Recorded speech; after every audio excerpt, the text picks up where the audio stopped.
Welcome to Breaking Through with me, Kristen Rao Finkbeiner, powered by MomsRising. I'm so glad you're listening this week. We have a show that covers some very important breaking news and topics. We start out covering the urgent importance of advancing gun safety policies. After that, we look at tips for talking across points of disagreement, political points of disagreement, and how that can help save our democracy. Following that segment, we hear from an economist about why the prices that matter most to you are rising and how we can fix those rising prices. Then we close the show hearing about a new book, Why Fascists Fear Teachers, and how you can get it. We're going to jump right in with our first guest. Welcome back to Breaking Through with me, Kristen Rao Finkbeiner, powered by MomsRising. We are joined by, now I can't do any of them. Welcome to Breaking Through with me, Kristen Rao Finkbeiner, powered by MomsRising. We have a really important guest joining us right now, and I'm really glad you're listening. Poe Murray, who is chairwoman of the Newtown Action Alliance. Welcome, Poe. Thanks for having me on again, Kristen. Thank you for being on, but I'm really sad about the reason that you are on. I'm sad, I'm mad, I'm frustrated. The headlines are showing us yet again another mass shooting, a mass shooting that is impacting children. And I know you've been doing a lot of media interviews about this. Can you share with our listeners a little bit about what happened and what's gone so wrong in America when it comes to gun safety? Sure. Well, the gun lobby and the gun industry have worked for decades on their any guns to anyone everywhere agenda. And because of that, we have lost so much of our freedoms, especially the freedom to live safely in our country due to the gun violence epidemic and weak gun laws and 400 million civilian owned guns. So that's where we're at. Right now, the Republicans, headed by Donald Trump, are reversing many of the Joe Biden policies that were put in place, particularly after the Uvalde shooting. Congress stepped up in a big way after more children were killed in Uvalde and passed the Bipartisan Safer Communities Act. And Joe Biden signed more executive actions than any other president in history on gun violence prevention. And because of that, now we're seeing homicide rates drop dramatically. In fact, in the first 6 months of this year, it's dropped 17%. But despite that, Donald Trump and his allies in Congress are working to reverse many of those advances that we made. So we're going to see more and more of these shootings, and it just makes me so sad that another community has been impacted by a school shooting. We were formed to prevent similar tragedies from impacting other families and communities, and it's been really challenging to stop these shootings. And it hurts us that parents are afraid to send their kids to schools, and kids are afraid to go to schools or movies or church or just about any public venue. So, we have made some progress after Sandy Hook tragedy, but we have a lot more work to do. And one of the ways that is really frustrating that gun safety laws are being held up is by Republican members of Congress, as you noted, who are out of step with their own constituents. And I just want to bring this into the room. When you even poll NRA members, they want more gun safety policies. And so we've got members of Congress who are so completely out of step with their own constituents. And we've got guns everywhere, anytime, including most every style and type of guns. So military style assault weapons with high capacity magazines are a clear and present danger to people around them. And we know that. And we had actually a ban on military style assault weapons in history decades ago. And during that ban, there were fewer mass shootings. It was actually effective. What do you think it's going to take to get a ban on that type of weapon again? And can you share with our listeners why it's so important to also ban high capacity magazines as we ban military style assault weapons? Sure.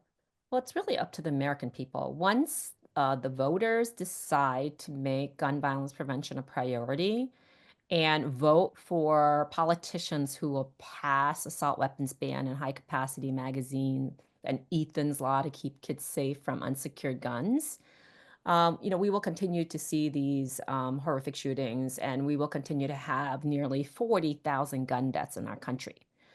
But after Uvalde, I mentioned the Bipartisan Safer Communities Act. Believe it or not, 15 Senate Republicans, with a lot of pressure from even their own constituency, and 14 House Republicans voted for the bill. And they suffered zero electoral consequences. But when we went back to them and said, why not support the assault weapons ban and limit high capacity magazines? Because it is the guns, right? We have to limit the ability for mass shooters to acquire these weapons of war.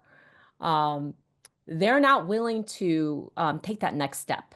And I'm not certain exactly what it will take. What is it, like 50 children getting killed in a school, right?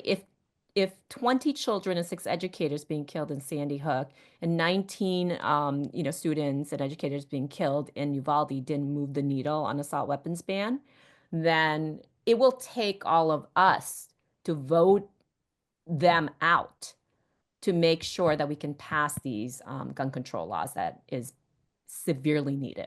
I mean, we need to see sea change. Okay, we can't continue to live this way in fear for our lives constantly.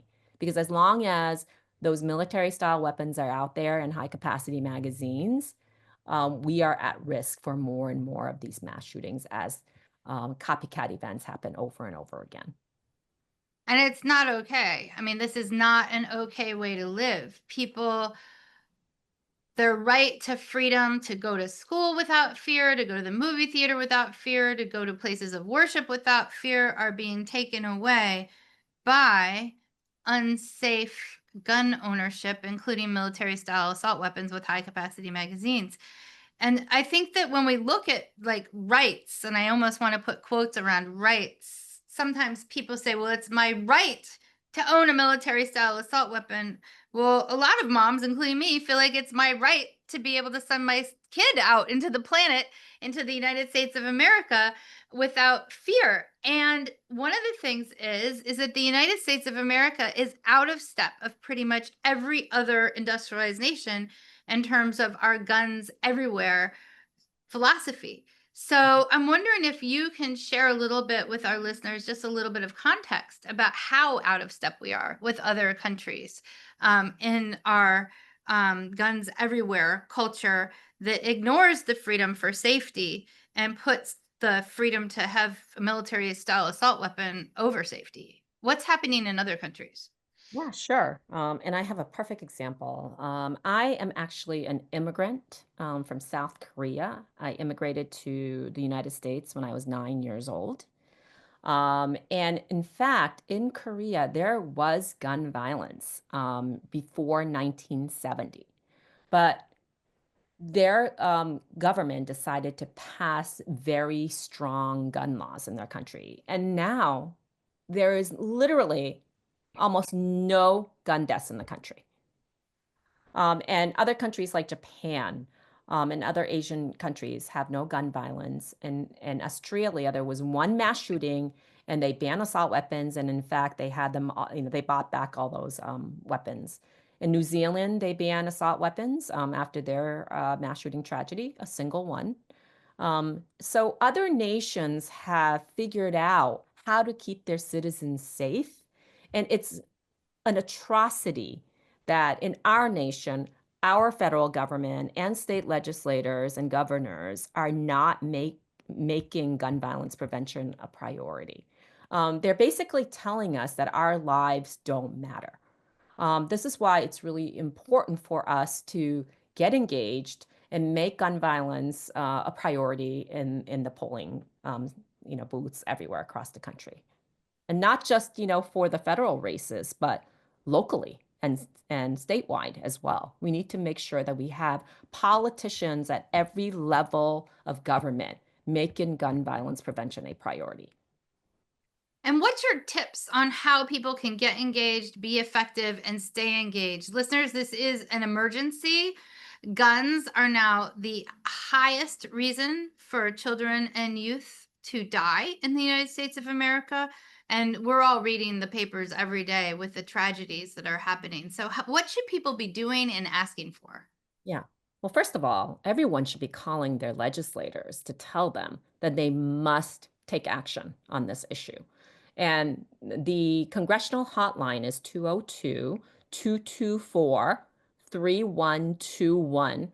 Just about every mom and dad in this country and a student should have that on speed dial. And they can contact their legislators, their representatives, and their senators on a regular basis to make a lot of noise because those so-called gun rights, groups are making those phone calls on a daily basis. So we need to outshout the gun lobby. So you can start with that, and you can do simple things like go to our website, newtownaction.org, and there are easy steps. There are campaigns. We made it so easy for people to literally click and email a message to their either their state legislators or their federal representatives. So it's super easy. Also, we host every single Monday, we host these lunch and lobby sessions where anyone can join virtually on a Zoom. And Angela Weber, who leads those lobby sessions for us, will tell you exactly who to call, which bill we'll be lobbying for. So there are just so many things you can do, but we just need to make sure that we're taking action, honoring with action before a tragedy impacts you. Believe Yeah. me, I take action before a tragedy impacted our community, and we have been paying the price. And when we're talking about policies for solutions, what are the top policies that everyone should know about for gun safety? Well, obviously, universal background checks, right? To ensure that we close the loopholes for private sales at like gun shows and on internet. Secondly, assault weapons ban. We need to make sure that we get weapons of war off the streets. Uh, High capacity magazine ban as well, because it allows those weapons of war to, shoot fast and as many bullets as possible for high casualty count. We need to pass Ethan's Law, which will require all gun owners with children in the home to lock up their guns to protect their kids and loved ones. And also a bill to repeal the gun industry civil liability shield that immunes them from any type of liability. In fact, it's the only industry that has that special legal shield.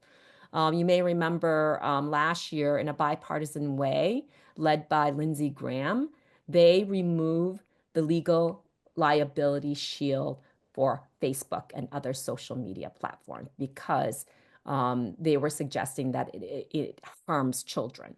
But guns are the number one killer of our children. So we need to ensure that we have the ability to sue the gun industry when they're acting negligently. And 100%. one more thing I can't forget. It's not all about mass shootings. One of the most effective policies has been funding the community violence intervention programs across the country, and that has played a huge role in reducing the homicide rates in the nation. But Donald Trump he canceled nearly $1 billion worth of those funds for these community violence intervention groups across the country. It's awful. It's terrible. It's really awful. So, people who are listening, you might be like, that is a long list. That is the good news. There is a lot of good that we can do by advancing gun safety policies. There are a lot of solutions that aren't rocket science. We just need to put them into place. Some of them have been in the place in the past and just need to be put back in place. And so, how can people get involved with the Newtown Action Alliance so they can keep fighting for these policies in the long run in this marathon? Well, first of all, follow us on social media at Newtown Action or at Newtown Action Alliance, and go on our website, Newtown Action or newtownactionalliance.org, and sign up for our action alerts. We'll send you the forms that are so easy for you to fill out so you can email your congressional members or your state legislators. But there's so much that you can do. And I'm warning you right now, gun violence will impact you or your community in a nation that has 400 million guns. And with nearly 25% of all guns being manufactured now being AR-15s.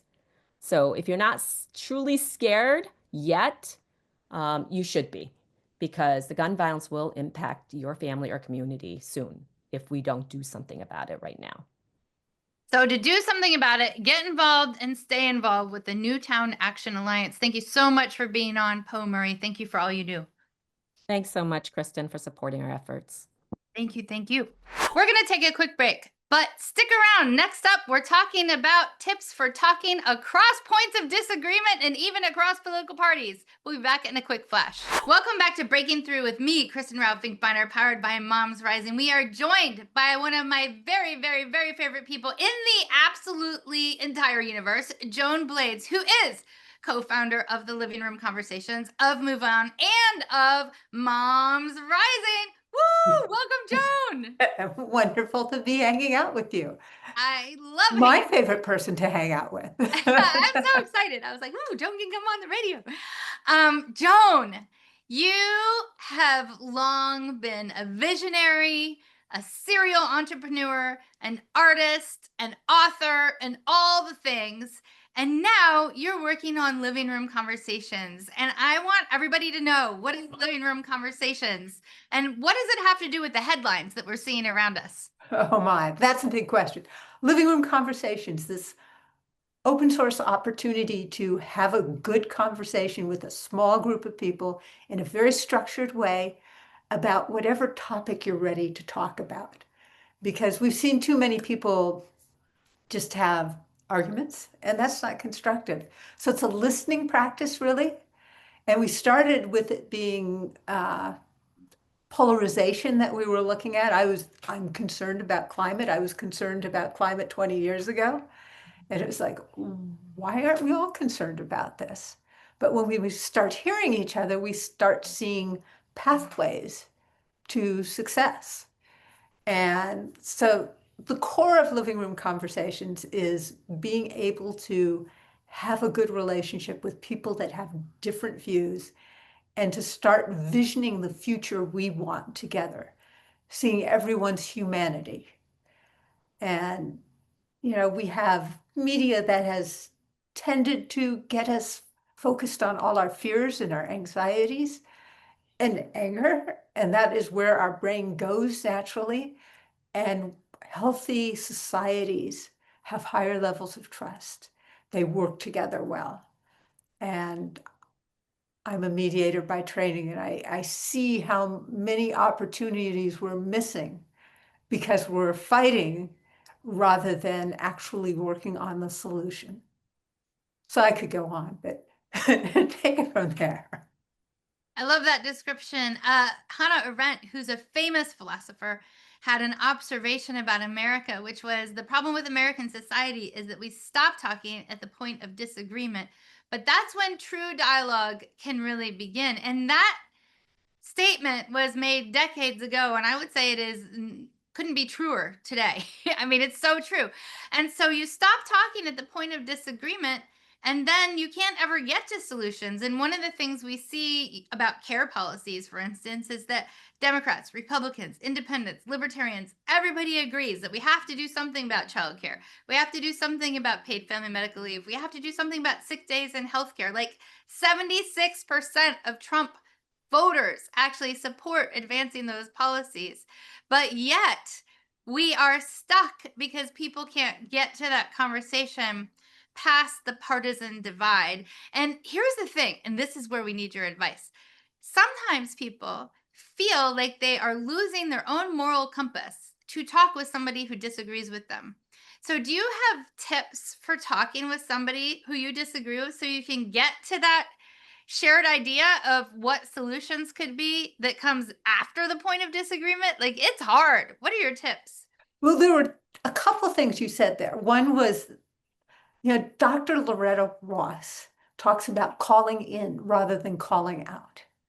So when people do things or say things that do not fit with your values, if you call them in, it makes it possible for you to find where your values are shared and to move forward together. When you call people out, it tends to push them further away.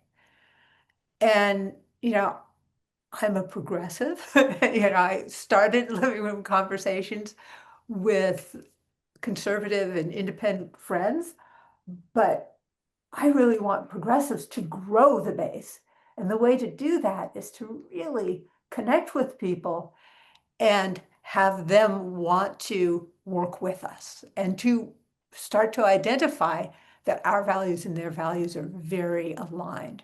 And we don't even listen to people until we have built some trust with them, until we see some shared values. So that's the underpinning of this. Sometimes it's better to have a conversation that's not about politics and build that trust. I find that our technology and relationships conversation is a great intergenerational conversation. And left and right doesn't make that much difference in that conversation.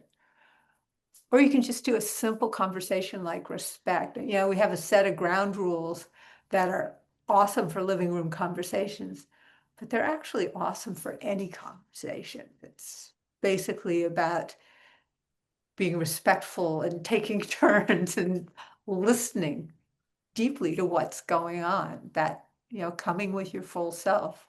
And when you really listen to people, there's a good chance that they may start listening to you too. And I could give all sorts of strategies beyond that, but I know we have a short period of time here. Yeah. I'll recommend a living room conversation for that. How can people find those? How can they find it? Livingroomconversations.org. Why, of course.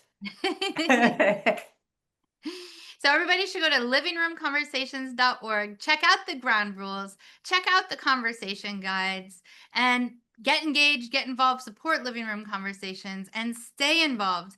And one of the things I just want to go back to is this weird idea that some people have that they're going to lose their own moral compass if they listen to people who have a different perspective or try to have conversation with people who have a different perspective.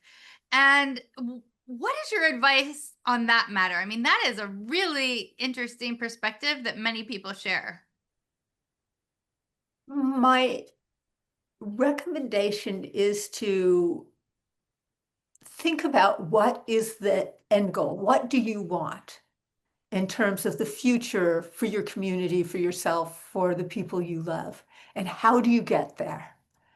And one of the I like a value statement that was given to me to think about in terms of move from us versus them to thinking about terms of us with them. That's the way we actually achieve things. And our healthcare system is the most expensive in the world, and yet we're not even in the top 10 in terms of outcomes. That's the result of this wrecking ball going back and forth and not really focusing on how can we make this great healthcare and affordable too. Something that we as a country can afford. My grandmother would say we're being penny wise and pound foolish, It's Yeah, we are in a lot of areas penny wise and pound foolish. So In many terms places. of like childcare, for every $1 invested, you get at least $7 back. Similarly, healthcare, multiple amounts of return on investment. I mean, all of the different policies that we're lagging behind other countries.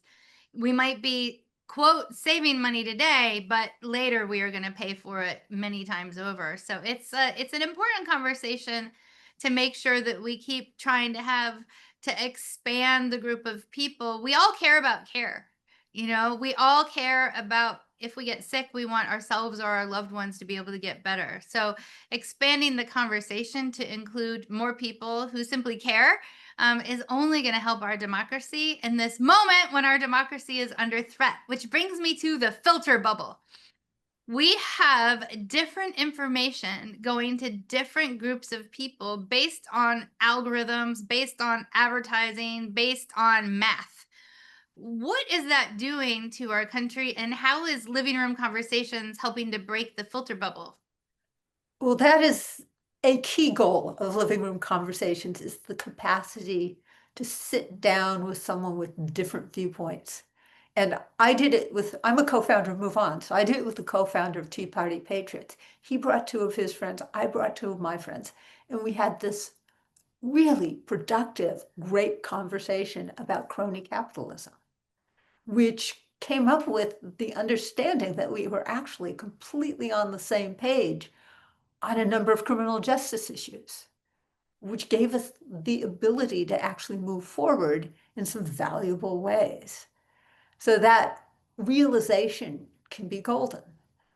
The other piece of it is when we are not at loggerheads, then we'll also not get in the fact that we're having a hard time with clean, renewable energy.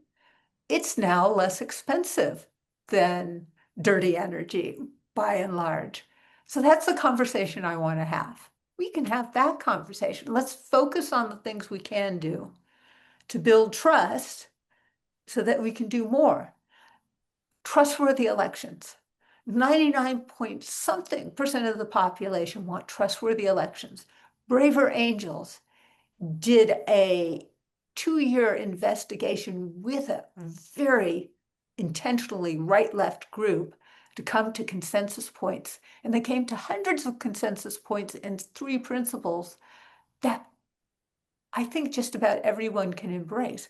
So let's make sure we feel great about our local elections. We have local power. We have local responsibility. We want people after the elections to say, we did it right, because there's been this talk about filter bubbles. There's been a PR plan to make us distrust our elections. That's up to us. There's so much to do. Why I love Moms Rising is Moms Rising is focused on those issues where we have a huge amount of common ground, and we should be working together rather than focusing on the fight.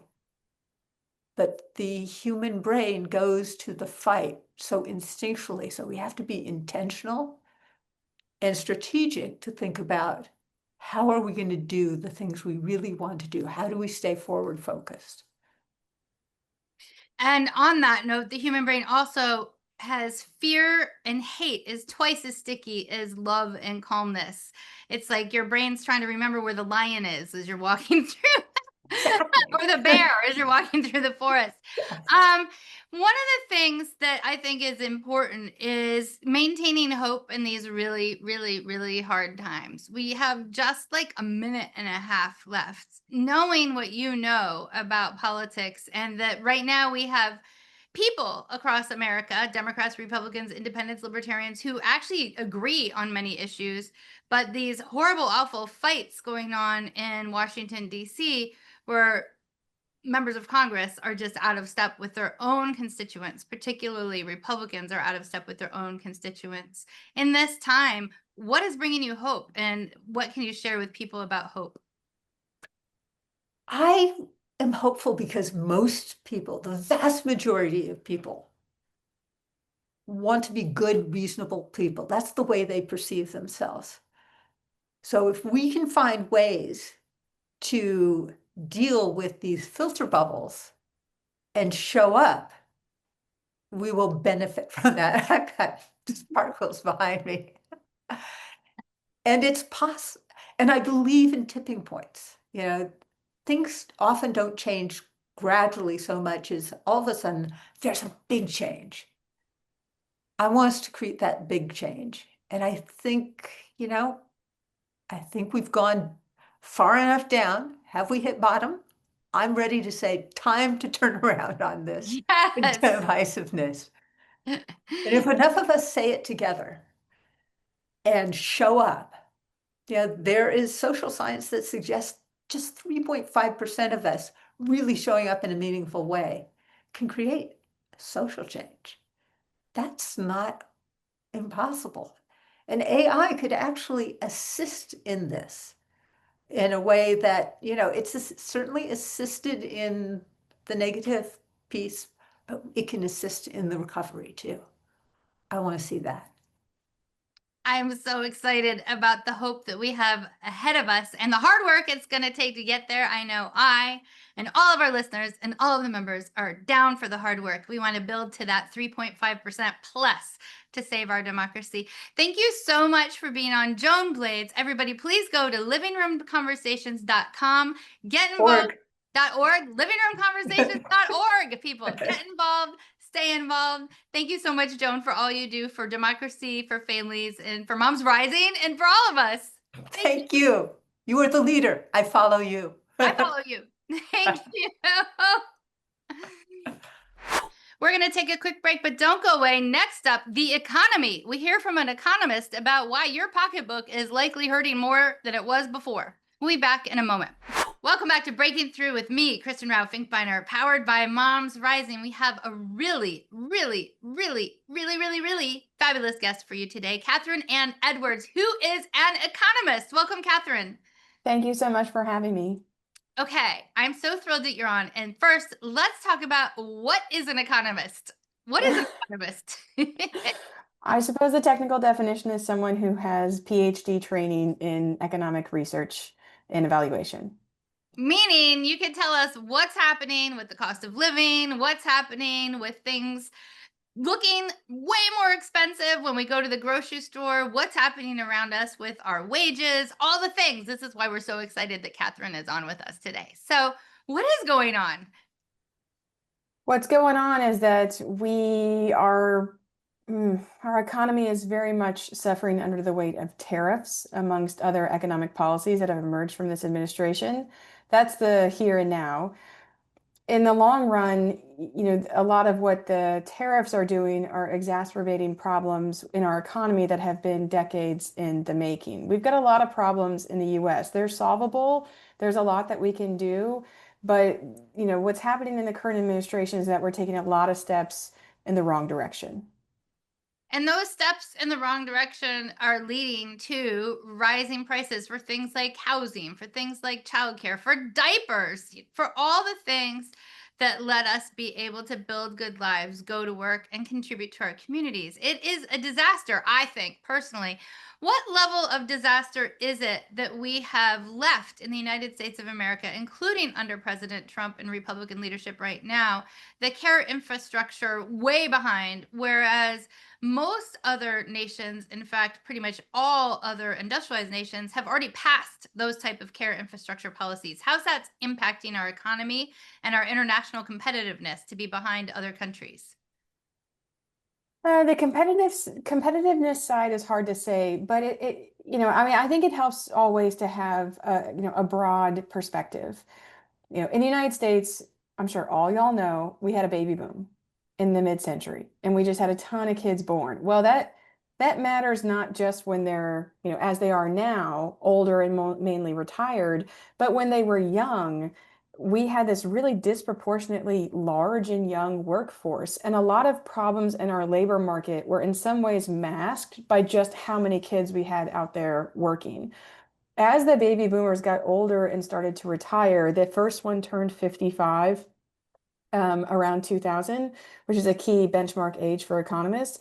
We started to see real cracks in what the labor market had built. We saw problems that kind of show up as not as many people working, not as many people earning as much money, people having a hard time holding a job.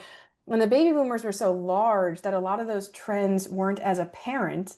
And now, as they get older and they're leaving, the weaknesses don't have any cover anymore. And one of them is not having adequate or accessible or affordable childcare in the United States, not having paid sick days or paid family and medical leave, not having some basic protections and rights related to working from home or having flexible arrangements or the scheduling of shifts. One ways that economists detect weakness in the labor market is by not having enough workers or not having enough people trying to work. That gets really obvious once that big generation is gone, which they are now for the most part. And I would, oh, no, go on ahead. that boomers baby boom that happened a while ago now is now a silver tsunami of people who are aging. And as people are aging, we're also seeing a gap in elder care workers, people who can care for people who are aging. And that's another area where we have fallen behind most other industrialized nations in terms of investment in an elder care workforce. And it's also the care jobs, importantly, are very hard to replace with AI. And so when we look at the Bureau of Labor Statistics, the care workforce jobs, either childcare, elder care, or care in general, those jobs are expected to be some of the fastest growing jobs, both based on our population growth and based on what's happening with jobs overall. And what's your take on that and how that could impact our economy if we ignore the need for a care workforce, or if we pay attention to it and really make sure we have the structures in place for a care workforce to earn living wages and also to not be unaffordable for people? Well, I mean, being able to solve more than one problem at the same time in the economy is typically something I would advise policymakers to do. You can step in and see the government, really take responsibility for these markets that are failing to meet families. I mean, you can't find childcare, you have a hard time affording childcare. Right now, the delivery system is whoever can make money off of it. If that's not working for you and that's not working for families, we have to make it not about profit and revenue. We just have to make it about federal intervention. Same thing with elder care. Like if it's pulling people out of the workforce in their prime earning years because they have to take care of an ailing parent, and there's a lot of economic losses there. And at the same time, we could have, dictated through the government things that the market would never provide, like really good pay, like apprenticeship programs for people who are in either elder care or child care, better benefits for people so that we have, more tenure and experience in either of these occupations. The market's never going to give them. And in fact, because they're market failures, though, they tend to only go one direction, which is getting worse. If there's no market redress that will make childcare better, like AI will suddenly allow you to put 100 babies in a gym and they'll Not be cared happening. for. If that's not the solution, then it has to come from the government. I think, unfortunately, this gets pinned as, almost like liberal policies because it involves government intervention, when really this is about the market. And the sphere of the government's behavior and activity is really drawn by what the market fails to adequately do. And it ends up being, I think, a little unfair to people who are so hurt by these markets that they have to be liberal in order to be solved. That's not what's going on. It's not as if it's only liberal people or only people who want an expansion to government that are suffering under the weight of market failures on the care side, and they're not the only ones who stand to benefit. I try to make things as apolitical as possible. It's about a problem and a solution. The problem is a market is not producing the outcomes that we want, so we should change it. And the good news is solutions are absolutely possible. We wouldn't be the first nation to move forward care infrastructure policies, but we might be one of the last. And that's a problem. But to give the US credit, I mean, I think the motivation in a lot of those other countries were that they don't have the same stock of immigrants that we do that have propped up both their fertility rate and the size of their workforce. I mean, they were sure 20 years ahead of us in investing in childcare, or 20 years in counting, but their population started to really be hit by fertility around that time. Over, this century, the United States' labor market growth has been in some years entirely from immigration, and in some years just mostly from immigration. A lot of European countries that didn't benefit from that type of immigration had to act a lot faster to try and prop up their own population. So I don't want you to think that, like, Germany is just like singly motivated by care of children and the US doesn't care about them. A lot of the arguments that moved politicians in other countries were just as much not about children and families as they are today in the United States. It was about population, having a stable population, increasing population, juicing fertility by making children less expensive. Probably the arguments that will end up moving the needle here. So they hit us at a different time, but I don't want you to think that, like, we're so singular and not investing in children. I don't know if that's bad for us, or I just wouldn't give the European countries that much credit. Yeah. Well, we're one of only 6 countries on the planet Earth that doesn't have paid family medical leave in some form or another for new moms. So it's not just European countries. We're in the mix with the planet. But one of the things that you brought up, I think, is really, really, really, really important. And that is that immigration on the whole has boosted the American economy. And often we don't talk about that. We don't talk about the economic impact and the positive ways of immigration. When we look and take a broad look at immigration, most of the new businesses, many of them, a high percentage of them, actually are started by people who are immigrants. We see lots of immigrants in all layers of our labor force working and both contributing to companies and starting companies. Yet we don't talk about that. And now we're in a moment where we have some really, really, really, really, really severe immigration policies that are honestly human rights abuses in the name of immigration reform happening that is going to likely impact that labor force that has been upholding, uplifting our national economy as a whole. What are your concerns related to the immigration policies that are being put out now in our economy? Well, aside from human decency and dignity, there's a couple of risks. In the near term, it's labor shortages that lead to consumer shortages. So, for example, um, about half of the farming workforce or agricultural workforce in California is undocumented, and the majority of the rest are immigrants. So, if you have a chilling effect immigration crackdown, it makes it harder for us to distribute the food that we grow. There's lots of examples of industries that kind of follow a similar model or have a similar exposure to both undocumented and documented immigrants. Care is another one. Uh, that's the immediate problem. But in the long term, I mean, it's worth noting that the United States does not have consistent policy or views on immigration, and in some ways, this is a real stab in the back. In 1986, when Reagan passed amnesty under the Immigration Reform and Control Act, it outlined that one of the standards for being, becoming a citizen of the United States was that you had paid taxes and that you were a good citizen in all but name. Well, tens of millions of immigrants pay taxes even if they don't have the legal authority to be in the US, and for the most part, they're law-abiding citizens in all but name. They pay taxes, they buy houses, they contribute to local economies, but they put their kids in school, they get their kids vaccinated and follow, compulsory education laws. What you're risking is so much larger than just a fall harvest shortage. You're risking that we have, you know, 10 million people here who try to drop off the grid. That hurts our economy in ways that we can't even really fathom, not least of which is we are basically going back on a promise made to a lot of these people that there was citizenship at the end of the tunnel.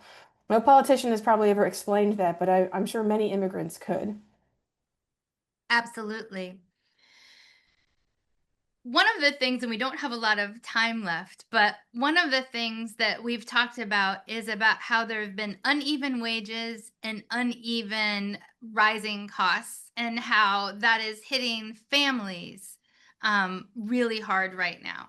And I'm wondering if, in like a minute, you could explain to people what's happening with rising costs, because I think a lot of people will feel seen. Sure. So over the past 5 decades, on average, the US typical wage has grown faster than the US typical price. But if you take these two averages and just kind of blow them up so that you see what contributes to them, the highest earner and the lowest earner, the fastest rising price and the lowest rising price, a lot of our problems with standards of living and feeling like it's hard to afford a normal life really come into view. Things that tend to get cheaper over time are consumer goods. Think of what you could buy at a Target or a Best Buy run, like a TV or furniture or, some random lamp. But things that have gotten a lot more expensive over time are things like healthcare, housing, medical care, utilities.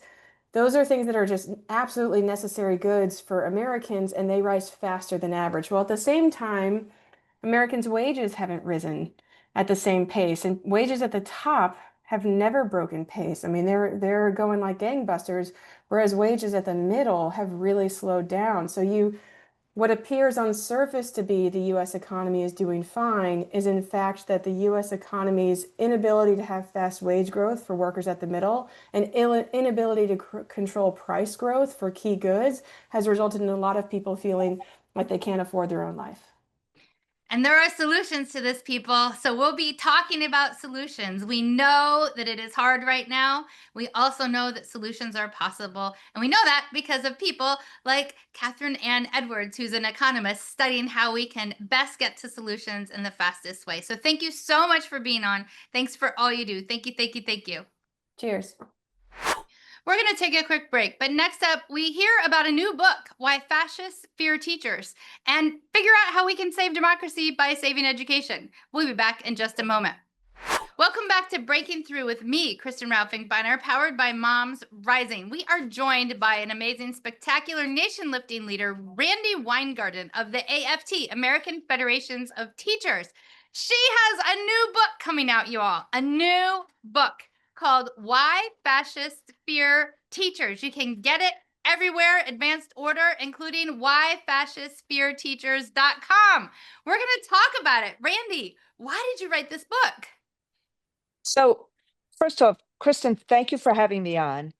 And I wrote this book because how many times have you or I or moms that are involved in a PTA or, someone who wants to read a book in a school and then it's banned, or they want to make sure that the school is safe, and then there is people saying, no, do not do it, and screaming and yelling and the erasure of history.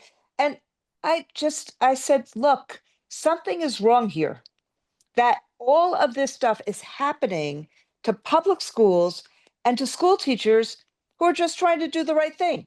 Why is there a constant battle of funding for special ed kids? Why is there a battle of funding for after school, or, having good curriculum and having extra? Why? And so so what I thought I would do is, instead of just getting angry about it, I said, let me investigate the whys. Why is this happening? Why does somebody call me the most dangerous person in the world? Why does somebody try to create all this distrust? And why is it basically one political side over the course of the last 20 years? And so, what I saw and what I realized after I was reading and researching and using my own experiences is that this is not coincidental. There is a long term, frankly, since Brown versus Board of Education attempt to end public education as we know it. Now, public ed doesn't always do the right thing. We should be strengthening it, not abandoning it. We should be helping all kids learn. So, why do fascists fear teachers? Fascists, authoritarians, people who don't want to spend money on public schools, they create this huge distrust because they fear knowledge. They fear critical thinking. They fear what public schools do, bringing people, diverse people together. They fear us trying to help all kids have opportunity to thrive. And so I go through the whys and I go through what we need to do about it. And ultimately, my goal is this. I want every public school mom, I want every public school teacher to say, yeah, I see that. I see what's going on here. Now I have a way of fighting back. It's not about test scores. It is about wanting to make sure our kids have a future where they can thrive. So it's kind of a love letter to teachers. I spend a lot of time talking about teachers and moms in the book, and talking about what they do, how they help teach critical thinking, how they try to create a safe and welcoming environment for kids, how they build opportunity, and just like you do in terms of Moms Rising, how we try to create a little bit of power for people so that we can fight for the resources and the policies that moms need, that school teachers need, to help our families thrive. I love this book so much. This book is so needed. What are your hopes that people will do with the book? I'm imagining lots of things that people could do with the book, but what are your hopes that people will do once they get it? Everybody needs to get the book. Right. And you can pre-order the book now. And, I'm already getting, slimed and attacked by the right wing. By the way, spoiler alert, I don't actually call anybody a fascist. It's the behaviors, because I didn't want to have, yes, no, he is, he isn't, who I'm talking about. I'm basically, I want people to understand the behaviors, the us versus them, the dividing, the dehumanizing, which is what happens. Look, what happens to a gay kid or a trans kid or somebody who's different than somebody else. So, what I really want is I want people to say, oh, I get this now. I see what's going on. I want them to see the lived experience of school teachers and, frankly, the lived experience of moms and of kids and what we're trying to do. We're not perfect, but what we're trying to do, what schools are trying to do to teach critical thinking, to create safe and welcoming environments, and really talk about people whose names you don't know, like a Barbara Johns or Lillian Keys or Ryan Richmond, or the teachers in Norway who kept paper clips with them to actually stop the Nazis from stopping people from going to schools, where they basically use paper clips as a symbol to say, we are together trying to create community and learning. So it is really supposed to be a shot in the arm to explain the behavior so that people say, oh my God, now I see what's going on. And to also say, how do we fight back as a community to actually have the institutions we need to help our kids and families? I love So it. book clubs, Yes, book that's where you're clubs, going. I was like, this is a good book for book clubs. This is a good right? book for teachers groups. This is a good book for parents groups. This is a good book for all of people to use in discussion groups, for church groups. I mean, what kind Exactly right. Exactly right. I mean, it is really, and one doesn't have to agree or disagree with my premise, but it's a matter of, I don't think people know that the founding fathers, look, our democracy is different than it was in 1776, but the founding fathers kept talking about how we needed public education so that we could have people, an educated electorate, so that they could think, they could problem solve. And it is about wanting good things for our communities. Why shouldn't people have decent jobs? Why shouldn't we have decent healthcare? Why shouldn't we have well-funded schools? Why shouldn't we have safe and welcome communities and schools? Why shouldn't we be teaching kids critical thinking? Let's not be afraid of it. Let's actually celebrate kids having a different opinion than us. So it's really the stories of teachers who are doing this, and moms and families who are part of this, and the story of struggle and the sort of story of success. And that's what fascists fear, because they want us to be angry with each other. They want us to be divided from each other. They want us to be at each other's throat. And we want our kids to thrive. Yes, we do. I love all of what you're saying. Thank you for writing about it. Thank you for working on this every day. When you're talking about tips for people, what kind of tips can people find in the books? Tips for change, tips for power? What kind of tips are in there?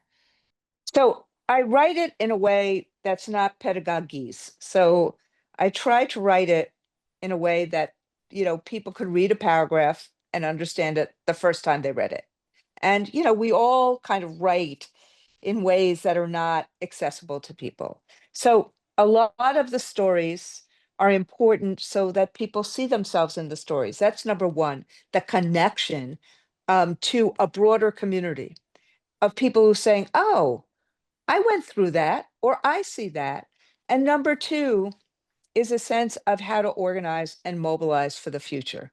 So, in telling these stories and telling the stories of struggle, but also telling the stories of success, you see, and you do this too, Kristen, you do this all the time, that when you get together with a group of others who are like-minded and you fight for things like, fight to keep fighting against that big ugly bill, fighting for Medicaid, fighting for SNAP, fighting for childcare, fighting for resources for schools. So there's a lot of tips in here about how to fight back, but done through the stories of those fights so that people can say, "Oh, I can do it." It's kind of like the expression, "No one can do everything, but everybody can do something." So people can say, "Oh, I can do that," or "I see that," or "Oh, that's what's going on. They're really trying to abandon public education as we know it. Oh, they're really trying to defund public schools." And so that people can then see, oh, when they smear, when they throw an allegation out and say, oh, this happened in one place. Oh, this is what's happening everywhere. No, it isn't what's happening everywhere. And as I said, we're not perfect. There's lots of things that I do wrong, that others do wrong, but virtually every school teacher I know and every parent I know is trying to do the best for our students and our kids, and they should be celebrated, not vilified. Totally agree. Again, as always, everybody, we're talking about the new book, Why Fascists Fear Teachers by Randi Weingarten. Again, Why Fascists Fear Teachers by Randi Weingarten. It is available right now for pre-order. So you can pre-order it now and get your book groups ready to read it. Let your book groups know that a change is coming in the form of a book by Randi, and make sure that you also recommend it to your church groups, your sporting groups, all the groups that you're in, because nothing is more important than community right now. And having Exactly right. as a way to build community is also really important. So, Randi, I just want to ask you, it is hard right now. There's a lot of fear right now. It's even in the title of your book. What is bringing you hope? What is your antidote to fear? My antidote to fear is when we get together as community and fight to make the world better for working folks and for families. To see that a better world is possible, that a better life is possible, that we can touch, we can feel, we can see what's possible. And look, even let me just, even this week, this horrible week with another horrible school shooting, this time in a Catholic school, as kids were saying mass. Think about in that one moment, in those moments, you saw the worst of America in that shooter, but you also saw the best of America in the kids that protected each other, in the teachers that protected each other and the kids, in the first responders that rushed in the medical staff that rushed in, and there's one story about a nurse who actually went through a CT scan with a kid who was scared. I watch around the country the best of America, an America that wants better days to happen in the future. That's what public education is about.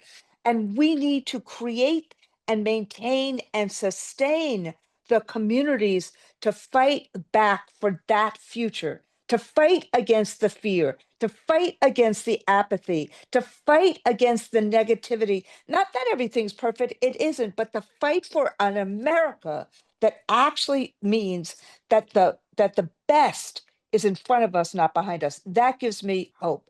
Being with you gives me hope. Doing things with MomsRising, like when we were all at the Congress a few months ago, even though it didn't work, the fact that we together are fighting to make sure people have decent health care, that people have schools that are well funded, that kids can see their dreams and fight to achieve them. That's what gives me hope. We have to have hope now. We have to watch that light now. The Trump administration and Donald Trump is going to do everything in his power to snuff it out. We can't let him. Thank you so much, Randi. I'm so excited about your book, Why Fascists Fear Teachers. You can get it at whyfascistsfearteachers.com. You can get it at any bookstore. It is out right now for pre-sales, and it has a release date on September 16th in stores near you. So get this book, share this book, use this book, involve your community in this book, and let's make change together. Thank you so much, Randi. Thank you, Kristen. Thank you. And happy Labor Day. Well, that's it for our show today. Thanks so much for tuning in as we tackle the top topics facing our nation in a way that requires the most boring disclaimer on the history of the planet Earth. Here goes. Views expressed on this show are those of the individual speakers and should not be attributed to Moms Rising, to this station, or to any news or social media service that may disseminate a recording of this show to the public or to any segment of the public. Boom! We'll catch you next week.